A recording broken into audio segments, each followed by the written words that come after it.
of the University of Calabar and the Foundation for Healthcare Innovation and Development.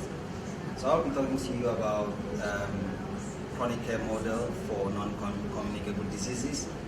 And as you're aware, chronic non-communicable diseases are on the increase. So conditions like hypertension, diabetes, chronic respiratory conditions like asthma and the rest. Now the key thing about these conditions, as opposed to conditions that are acute in nature, are that they often do not have symptoms, which means that there has to be a deliberate effort to screen people who are at risk. And the second point is that for these conditions in the long term can result in some complications across most body organ systems. The third point is that part of the package of chronic care would include proper communication and engagement with patients who have these conditions. And so this communication is as important as communication with the patient is as important as the health worker whom they see. The third point is the fact that these patients have to be followed up for a lifetime, and of course there has to be some agreement as to the targets that they need to meet to control their conditions. And so if we draw a corollary with two programs, a tuberculosis control program, HIV control programs and treatment, where you've got patients who are on long-term therapy, we realize that there has to be deliberate effort to screen for these conditions and treat them as well. And so, for instance, if you've got someone who is more than 40 years of age, you've got to have the blood pressure checked, especially if the person is overweight. And if you have someone who has diabetes, you would, somebody who is overweight, whose waist circumference for males exceeds 104 centimeters and for females about 50 centimeters, you would also go ahead and screen for diabetes. So a few things really are common in treating these patients with these chronic conditions. And the first one is really the fact that there has to be some screening to diagnose the condition. There has to be some discussion around the chronic complications that these conditions can come up with, and so have the patient understand that the care is long-term. And of course, there has to be some engagement with the patient around some lifestyle changes that have to go, that's in addition to the treatments that they need to receive. And there has to be some record in facilities where they're being seen in a way, in a bid to continue to follow them up. So essentially, these are the sort of steps that one needs to take when faced with a patient with a chronic condition such as diabetes and hypertension. And what we're going to be doing next, training you next, is to have case-based case study role play where we find a health worker and a patient interacting, a patient who has one of these conditions, interacting in a manner that should ensure more or optimal outcome for both the patient really and the health worker.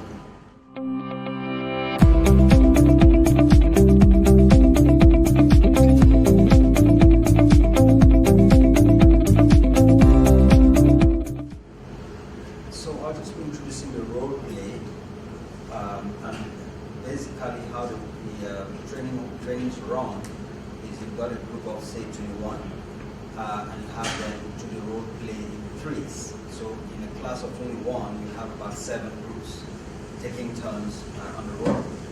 So here we've got one of the groups and these are all participants.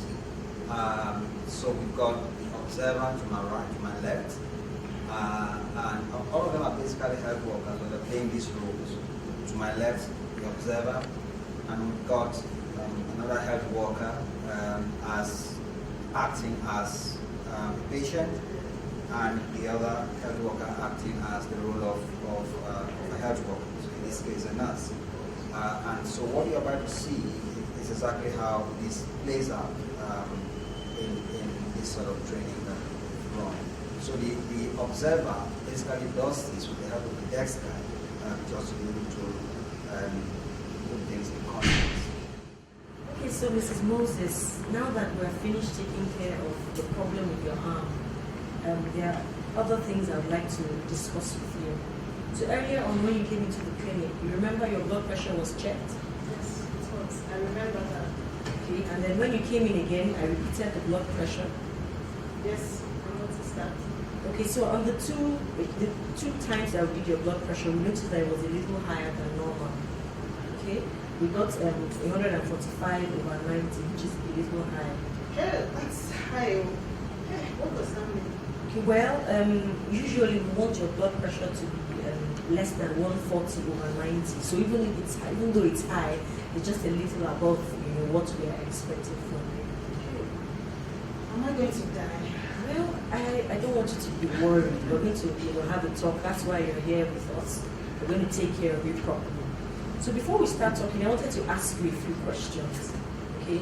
Is there anybody in your family that has hypertension? Like by your family, I mean your mother, your father, brother, your sister? Not for me, nobody.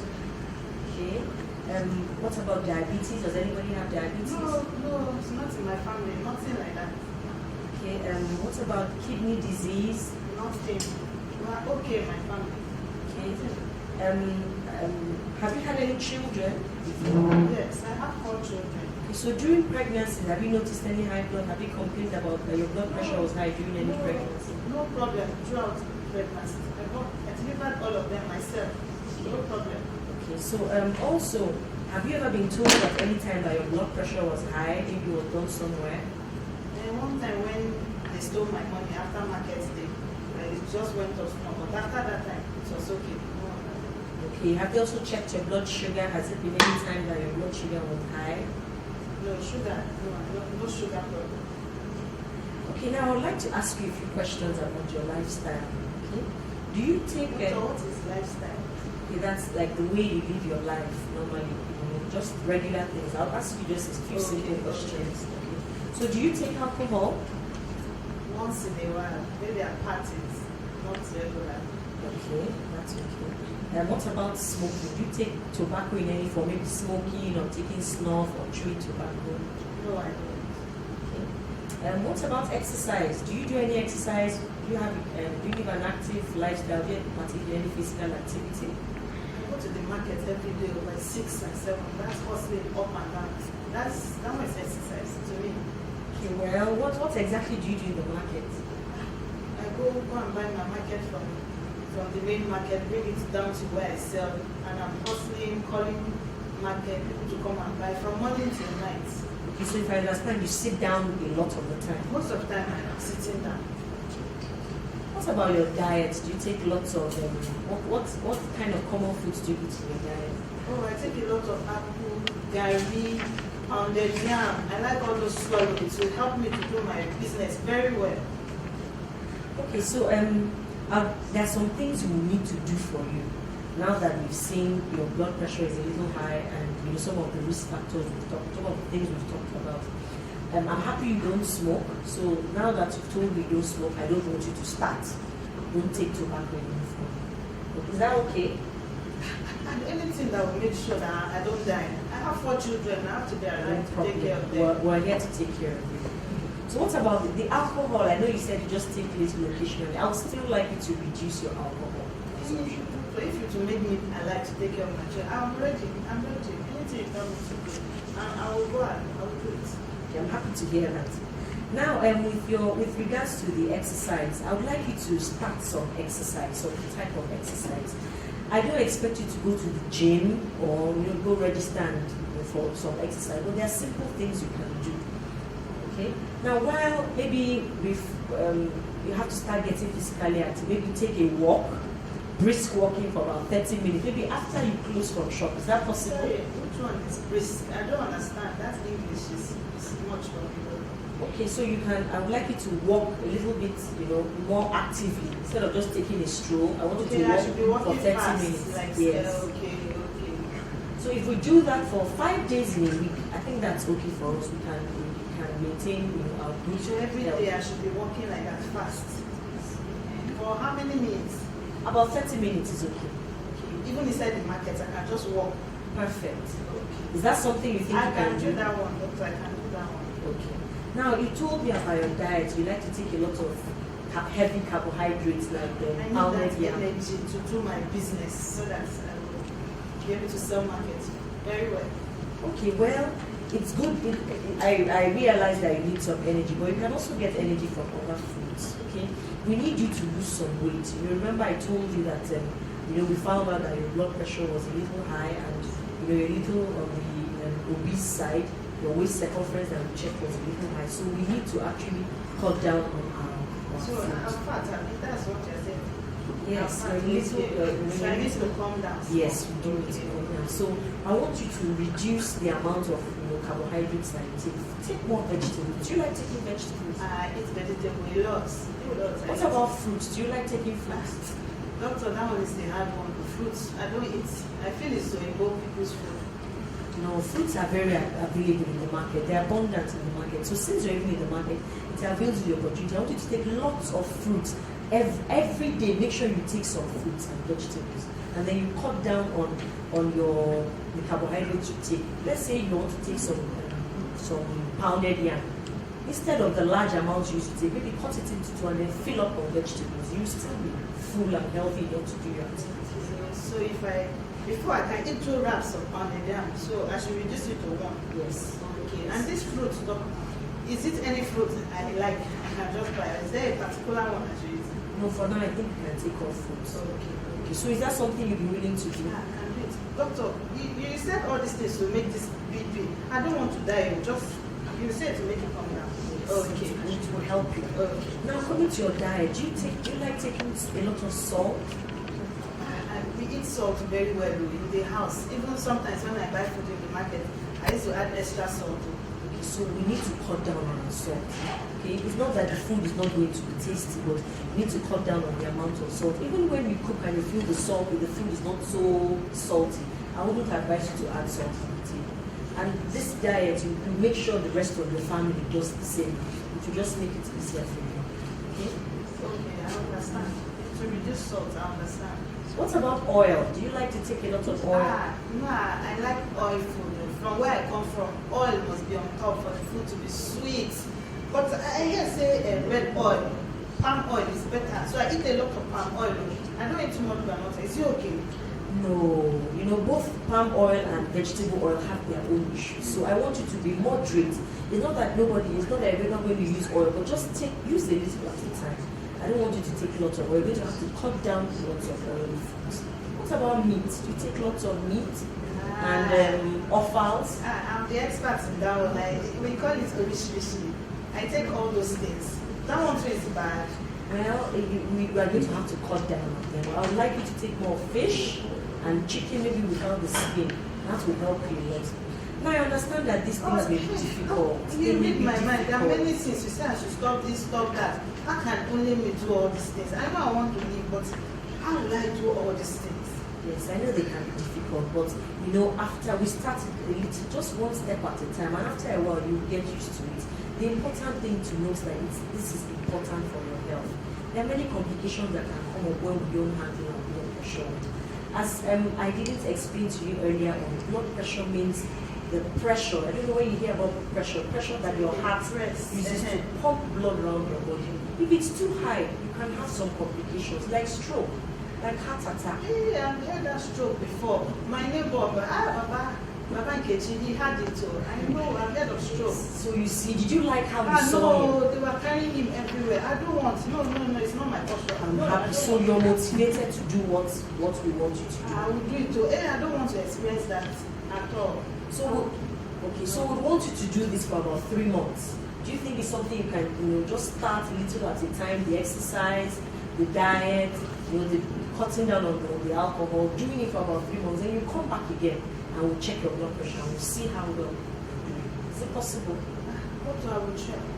I want to be okay for my children. I will try. I'm happy to hear that. Do you have any question for me today? Is there any other thing that you want Yes, to I want to find out this sickness. My wife, my children, can they get it? Can I give it to somebody? Okay, well, you can't give it to your husband actually. It's not something that can be transmitted like that. Usually it runs in families. Okay, that's why you heard me asking you whether people in your family have hypertension, like your mother, your father. So that's why some of these lifestyle changes, I want you to start doing it as part of your family lifestyle, so that everybody grows like that, and the risk of having hypertension is reduced there. So all these things that you have taught, everybody in my house should be eating small salt, small oil. Okay, doctor, thank you very much. This thing you have said, I like it. I like it. I will try. I want to be alive. I will try. Doctor, I promise you I will try. Thank you. You're welcome. So I'm going to write some of this, I'm going to record some of the things that we have discussed, some of the things that we found from you, so that the next time you come for your appointment, we'll compare it and we'll see how we will have done. You say my appointment is in 3 months. Yes, 3 months. We'll give you, the records person will give you a date, a particular date, so that you don't forget it. Thank you, doctor. I'm very grateful. Thank you. You're my doctor now. Thank you. No problem. As a team, we're here to take care of you. Thank you. Thank you. I'd like to give some feedback on what just transpired just now. I like the fact that it was a very interactive process. It wasn't just left to the health worker to do the discussion and to lead the discussion alone, but it was also a situation whereby the patient was allowed, she had the opportunity to ask a lot of questions. So it was very interactive. So kudos to you. That was very good. The other thing I would also like to say is that you maintained eye contact. You were not disinterested in complaints, and so that was very good in getting her interest and getting necessary feedback from her. The fact was that you also used guideline to check all the issues that are supposed to have been raised. For instance, you asked about the risk factors. You asked about the family. You asked about whether she smokes, whether she takes alcohol, and whether she exercises, tobacco, and all that. So that was also very good. Then you also took time to explain what blood pressure is. In spite of the fact that she found it difficult to understand what she brought to her own level. So that was also good. Then you spoke about those things that she needs to do to change her lifestyle, the way she looks. She didn't understand what lifestyle meant, but you were able to explain to her that it's just the normal way she lives her life. And you just didn't stop at the point of telling her to do exercise. She asked questions about whether she can walk in the market, and you were able to explain to her that she left. She also asked questions about the duration of time, and so you answered about that. The other thing you also did was about diets. So you followed the guideline from the beginning to the end, and so that was also useful. You spoke about weight loss and some of those things that you can do too. The patient herself was very, very active in the process. She asked a number of questions. She asked about alternatives. For instance, alternatives to high carbohydrate diet, to fattening, and you told her about seafoods and all the other things. And that was also very, very good. Then it would have been nice to talk about the quantity of alcohol that she took. It's not the fact that you asked about whether she took alcohol or not. You didn't ask about quantity. It was necessary to quantify it to be able to tell her, okay, reduce it from this and offer some other more support regarding that. Generally, it was a very good consultation. You can see that she was very happy at the end because she thanked you and then you bonded. And so as a result of that bond, she's likely to come back for a follow-up. But not only stop there, you also told her you're going to record and send a benchmark, like a baseline, and then so that when she comes in afterwards, you can now begin to compare the results that she will get with what's in. So it was a very good consultation. I'm really impressed, and I think the guideline has helped to to be able to make you very detailed, and so that you're not leaving out all the very important points that you have been asked in this conversation. So it was a good